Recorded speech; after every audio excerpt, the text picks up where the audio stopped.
If you are new to making electronic music and you just started your journey as an electronic music producer, then this video is for you because I'm going to break down step by step what you need to do to go from zero to release ready song within just a couple of weeks. In this video, we're going to cover what studio gear you really need, how to learn the most essential music production techniques without getting overwhelmed, and what you need to adopt in terms of healthy habits and mindset to become a better producer every single week. But first, let's talk about what you definitely don't need. If you want to start making electronic music this year, you don't need any music theory background. It doesn't hurt if you have it, but you definitely don't need it. You also don't need any expensive synthesizers, drum machines, outboard gear, or any fancy plugins whatsoever. And you certainly don't need to believe everything you read on Reddit, on Discords, on forums, and believe everything that a hyped up YouTube channel tells you. And that brings me to the single best strategy against overwhelm when learning how to make electronic music. In the beginning of your journey as a music producer, pick no more than 3 trustworthy sources that you want to learn from.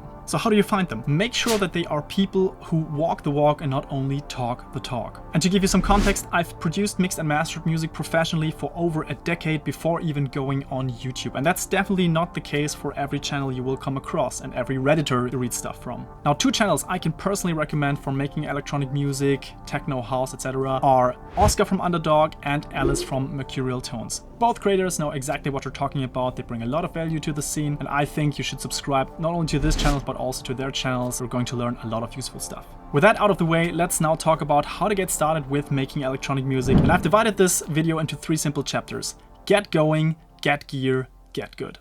So what do I mean by get going? Before investing any money into music production gear, I recommend you simply go to learningmusic.ableton.com and go through this mini course. What's so great about this is that you don't need to install anything, you don't need any equipment, you simply click through these lessons in your browser and it's completely for free and it's so much fun. So I wish this existed back when I got started with making electronic music. What I personally love about this mini course is that it lowers the bar of entry to a ridiculously low level that no one has any excuse not to get started. So if that's you, if you've been on the fence, then just go there, get started, get going, and then go to the next chapter with me. Now let's talk about the most essential music production equipment you need in your home studio. Very high up on the list is a fast, reliable computer. If you're moving around a lot, go for a laptop, perfectly fine. But if you have a fixed space in which you make music all the time and you rarely move, then it's probably a better investment to just go for a desktop machine, and you will probably get better bang for buck in this situation.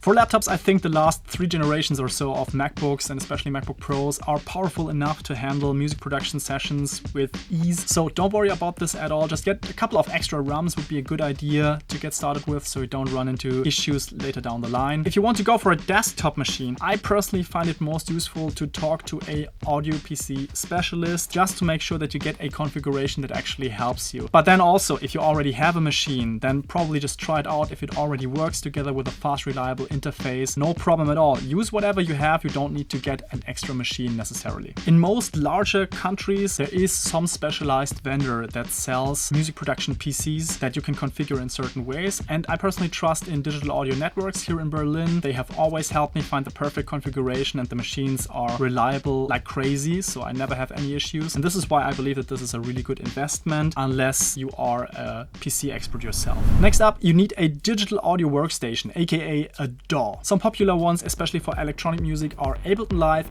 FL Studio, and Bitwig, which is a more recent one. But there are also many other DAWs that you can use for electronic music production. Cubase, Logic, Pro Tools, Studio One. And they all have their pros and cons, but overall I think people overthink this part of the equation. Now I recommend that you don't procrastinate on this step. You don't try to pick the perfect DAW for your choices. You don't read tons of forum posts and Reddit comments. Just go for either Ableton Live or FL Studio. You can still switch later on, it really doesn't matter, but those 2 DAWs have really good tutorial videos. They have a great community around them where you can learn from others, and you cannot really go wrong here. What you then need is an audio interface. Now, an audio interface is just an external sound card that you can connect to, for example, studio monitors, or where you can connect a microphone to. Honestly, the sound cards inside your computer are pretty bad. It does really not make sense. You need to invest into an external sound card, aka an audio interface. My preferred brand of choice that I always recommend to people is RME. It's a really reliable, really solid, high quality, but also a little bit costly option. For beginners, I would recommend something like the Babyface Pro. This is a really good entry-level audio interface that they can use. But if that is too expensive for your budget, then go for the standard models of either Audient or also Focusrite is a really common one. And it's good in the beginning. You can later on upgrade once you have more means. Now, if you want to record your vocals or any other external instruments like an acoustic guitar, then I recommend getting a large diaphragm condenser microphone. A good option would be the Rode NT1. It's a studio classic that is really inexpensive but still decent quality. And this is only optional if you want to record any stuff. Now, in addition to that, you also obviously need an XLR cable to connect the mic to your audio interface. And also you want to get a pop filter that just removes some of the pop sounds, like the name says. Last but not least, I don't think that you need to invest in studio monitors and acoustic treatment in the beginning. Does not make sense in my opinion. You simply get started by using high quality headphones. My preferred brand for that is Odyssey. I use these babies here that you also see in my other tutorials. Odyssey LCD-X, they cost 1.5K or something. They also have an entry line model which is called MM100, and I think it's super high quality, a really good return on your investment in my opinion. But to be honest with you, if that is out of your budget, then you can get started with something like the Beyerdynamic DT770 Pro. They are a studio classic, and especially if you then later on pair them with a headphone correction software like Sonarworks, the Sound ID reference system that they use really recalibrates your headphones to give them a really nice flat frequency response. And I think in this combination, you get to a really good level already with these less expensive headphones. Now, in the beginning, I would not worry at all about getting MIDI controllers or expensive keyboards and stuff. It really doesn't make sense unless you are a keyboard player already and want to use this in your productions, then absolutely. I can recommend the Akai series keyboards or the Native Instrument Control series. Both of them are completely fine for beginners, but still solid enough in terms of build quality. But I don't think that if you're not a keyboard player that you need those. It's really not essential. So now that you've taken the learning music course with Ableton, you've also picked a DAW and all your other basic equipment. How do you now get good? First of all, to avoid any overwhelm whatsoever, your only goal in the beginning is to learn your DAW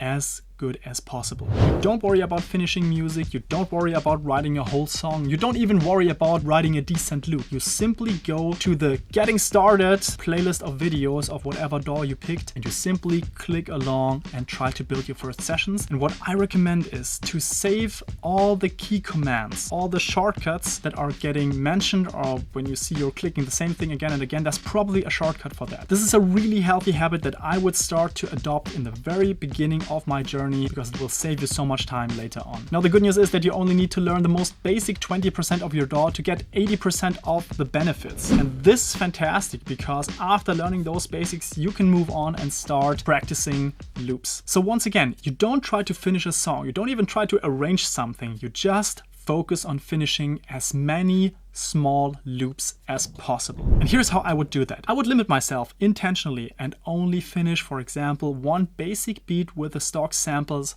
of that DAW that I picked. I would then add one bass line using just the most basic synthesizer and picking a preset. And then on top of that, adding some kind of a lead line on top of that using the same synthesizer but a different preset. And this laser focus on a really small segment will give me a lot of progress in a really short time. We'll start to understand how these presets work. I will start to understand what samples play well together. And then I can start to add in more elements like atmospheres, pads, chords, whatever. Now, this is a good moment to talk about just in case information versus just-in-time information. So instead of watching YouTube tutorials just in case on anything related to music production, I would laser focus and only search for information intentionally, so just-in-time information, once you really experience a problem. You encounter a problem, you then try to find a tutorial that solves that problem for you, and then you move on. Just to give you an example, let's say you have no idea about music theory and you're unsure whether your bass line and your lead line are within the same scale or within the same key. Then you go on YouTube and you search for a tutorial on how to work with scales in Ableton Live, and you will for sure find the scale mode in Ableton, how to activate it, and then move on from there. Now, if you want to make really fast progress, here's a pro tip for you. If you can make it a habit to produce for at least 20 minutes per day, every single day from now on for the next 28 days, I promise you that you will end up with at least 20 decent sounding loops, and the last 3 to 5 loops will be 10 times better than the first 3 to 5 loops. Now, the beauty of that approach is that you can forget about all the loops that just don't make the cut, and you focus on the 3 to 5 best loops, and those are the ones that you will then try to arrange into a song sketch. Now, a lot of producers struggle with arranging songs, which is why I've made a video specifically on arranging any song in less than 10 minutes. It's a super cool workflow. I call this the skeleton arrangement method. Try this out, see if it helps you then. And if you want my pro tip for learning how to arrange songs in your genre, then I recommend you create a playlist of 10 to 20 songs that you really like in your genre. You listen to them closely and you take notes. What changes from part A to part B? What does this do emotionally to you? And how can you maybe find patterns within all those songs where you say, okay, this is an arrangement technique that a lot of producers in my genre use, so probably I should try this out as well and see if it works with my song. Now, at this point, you might be wondering, if he's a mixing and mastering engineer, why doesn't he talk about mixing and mastering? Now, I'm going to say something slightly controversial here. In my opinion, you don't need to worry about mixing and mastering for at least the first 6 months of your production journey. And I can say this with confidence because as a mixing and mastering engineer, I can tell you that 80% of the sonic result are dictated by the original sound design in the beginning, the composition and the arrangement. And mixing and mastering is the 20% icing on the cake. Now, there is this mix while producing myth in the electronic music world where a lot of people say that when you mix while you're producing, your end result gets better. And I think there is a valid point within all of that, but this is more once you are good enough with sound design and good enough with mixing individually that you can then start to combine these things and become a better producer in the end. But for beginners, it's just overwhelming, and I don't think